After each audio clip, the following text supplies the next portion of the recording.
Hi hello ನಮಸ್ತೆ welcome to my channel MPS creations vlog. ಇವತ್ತಿನ ವಿಡಿಯೋದಲ್ಲಿ ತುಂಬ ಟೇಸ್ಟಿಯಾಗಿರುವಂತಹ ಮುಲ್ಲಂಗಿ ಚಟ್ನಿ ಯಾವ ಥರ ಮಾಡೋದು ಎಂದು ತಿಳಿಸ್ಕೊಡ್ತೀನಿ. ತುಂಬ ಚೆನ್ನಾಗಿರುತ್ತೆ. ಬಾಯಿ ಕೆಟ್ಟೋಗಿದ್ದರೆ ಈ ಚಟ್ನಿ ತಿನ್ನೋದ್ರಿಂದ ತುಂಬ ಚೆನ್ನಾಗಿರುತ್ತೆ. ಮುದ್ದೆಗೆ ಅನ್ನಕ್ಕೆ ತುಂಬ ಚೆನ್ನಾಗಿರುತ್ತೆ. ಒಂದು ಸಾರಿ ಈ ರೆಸಿಪಿನ ಟ್ರೈ ಮಾಡಿ, ನೀವೇ ಇಷ್ಟಪಡ್ತೀರಾ. ತುಂಬ ಚೆನ್ನಾಗಿರುತ್ತೆ. ಸಿಂಪಲ್ಲಾಗಿ ಚಿಕ್ಕದಾಗಿ ಐಟಮ್ ಹಾಕಿ ಒಂದಷ್ಟು ಚಟ್ನಿ ಥರ ಮಾಡೋದು ಯಾವ ಥರ ಅಂತ ತಿಳಿಸ್ಕೊಡ್ತೀನಿ. ಬನ್ನಿ ವಿಡಿಯೋನ ಸ್ಟಾರ್ಟ್ ಮಾಡೋಣ.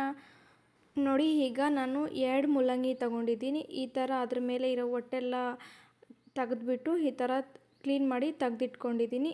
ಮತ್ತು ಅದನ್ನು ಚೆನ್ನಾಗಿ ಕಟ್ ಮಾಡಿಕೊಂಡು ಈ ಥರ ಪೀಸಾಗಿ ಅದು ಮಿಕ್ಸಿಯಲ್ಲಿ ನುಣ್ಣಗಾಗಬೇಕಲ್ವ. ಈ ಥರ ಮಾಡೋದ್ರಿಂದ ಬೇಗನೆ ನುಣ್ಣಗಾಗುತ್ತೆ. ಅದಕ್ಕೆ ಈ ಥರ ಚೆನ್ನಾಗಿ ಕಟ್ ಮಾಡಿಕೊಂಡು ಚೆನ್ನಾಗಿ ತೊಳ್ಕೊತಾ ಇದ್ದೀನಿ. 2 ಸಾರಿ ವಾಶ್ ಮಾಡ್ಕೊಳ್ಳಿ. ಪ್ರತಿಯೊಂದು ಅಷ್ಟೇ, ತರಕಾರಿನ 2 ಸಾರಿ ವಾಶ್ ಮಾಡ್ಕೊಳ್ಳಿ. ನೋಡಿ, ಈ ಥರ ವಾಶ್ ಮಾಡಿಕೊಂಡು ಒಂದು ಮಿಕ್ಸಿ ಜಾರಲ್ಲಿ ತಗೊಂಡು ಅದರಲ್ಲಿ ಈ ಥರ ಹಿಂಡಿ ನೀರೆಲ್ಲ ಇದು ಮಾಡಿಕೊಂಡು ಈ ಥರ ಹಾಕ್ಕೊಳ್ಳಿ. ಈಗ ಇದನ್ನು ಮಿಕ್ಸಿಗೆ ಹಾಕ್ಕೊಬರ್ಬೇಕು. ಇದು ಚೆನ್ನಾಗಿ ಪೇಸ್ಟ್ ಥರ ಮಾಡ್ಕೊಂಬನ್ನಿ.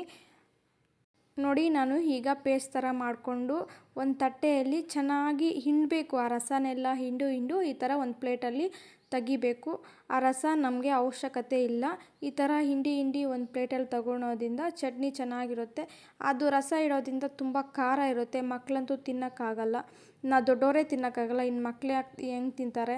ಅದಕ್ಕೆ ಈ ಥರ ಚೆನ್ನಾಗಿ ಹಳೆ ಕಾಲದ ಚಟ್ನಿ ತುಂಬ ಚೆನ್ನಾಗಿರುತ್ತೆ. ಹಳ್ಳಿ ಸ್ಟೈಲಲ್ಲಿ ಮಾಡುವಂಥ ಚಟ್ನಿ.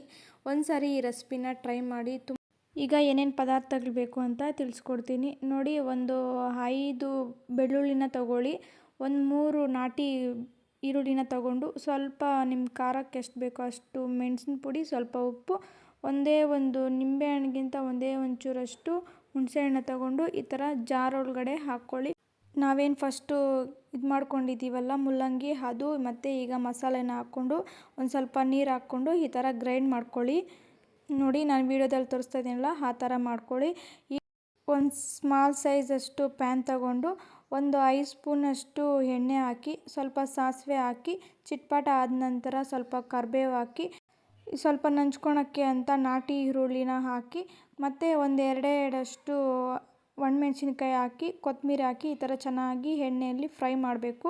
ಈ ಥರ ಬ್ರೌನ್ ಕಲರ್ ಬರೋವಷ್ಟು ಫ್ರೈ ಮಾಡಿಕೊಂಡು ಈಗ ನಾವೇನು ಪೇಸ್ಟ್ ಥರ ಮಾಡ್ಕೊಂಬಂದಿದ್ದೀವಿ ಮುಲ್ಲಂಗಿನ, ಇದನ್ನು ಹಾಕಿ ಚೆನ್ನಾಗಿ ಮಿಕ್ಸ್ ಮಾಡಬೇಕು. ಸ್ಟವ್ ಆಫ್ ಮಾಡಿದ ನಂತರ ಮತ್ತೆ ಇದನ್ನು ಮಿಕ್ಸ್ ಮಾಡಬೇಕು. ನೋಡಿ, ಇಷ್ಟೇ ಮುಲ್ಲಂಗಿ ಚಟ್ನಿ. ತುಂಬ ಟೇಸ್ಟ್ ಇರುತ್ತೆ ಇದು. ಈಗ ನೋಡಿ, ವಿಡಿಯೋದಲ್ಲಿ ತೋರಿಸ್ತಾ ಇದ್ದೀನಲ್ಲ ಕಡಲೆಕಾಳು, ಇದು ಆಪ್ಷನಲ್ಲು. ನೀವು ಬೇಕಾದರೆ ಯೂಸ್ ಮಾಡ್ಬೋದು, ಇಲ್ಲಾಂದರೆ ಇಲ್ಲ. ಇದು ನಂಚ್ಕೊಳಕ್ಕೆ ಚೆನ್ನಾಗಿರುತ್ತೆ ಅಂತ ಇದನ್ನು ಹಾಕೋದು. ನೋಡಿ, ಈ ಥರ ಚೆನ್ನಾಗಿ ಫ್ರೈ ಮಾಡ್ಕೋಬೇಕು. ಈ ಥರ ರೆಡ್ ಕಲರ್ ಬರೋವರೆಗೂ ಅದು ಆಚೆ ಬರಬೇಕು. ಆ ಥರ ಫ್ರೈ ಮಾಡಿಕೊಂಡು ಅದರಲ್ಲಿ ಹಾಕ್ಕೊಂಡು ಮಿಕ್ಸ್ ಮಾಡಿದ್ರೆ ಮುಲ್ಲಂಗಿ ಚಟ್ನಿ ರೆಡಿ ಆಗುತ್ತೆ. ಇದು ಮುದ್ದೆಗೆ ಅನ್ನಕ್ಕೆ ತುಂಬ ಚೆನ್ನಾಗಿರುತ್ತೆ. ಈ ರೆಸಿಪಿನ ಒಂದು ಸಾರಿ ಟ್ರೈ ಮಾಡಿ ನೋಡಿ, ತುಂಬ ಚೆನ್ನಾಗಿರುತ್ತೆ. ಹಳ್ಳಿ ಸ್ಟೈಲಲ್ಲಿ ಮಾಡುವಂತಹ ಮುಲ್ಲಂಗಿ ಚಟ್ನಿ ರೆಡಿ.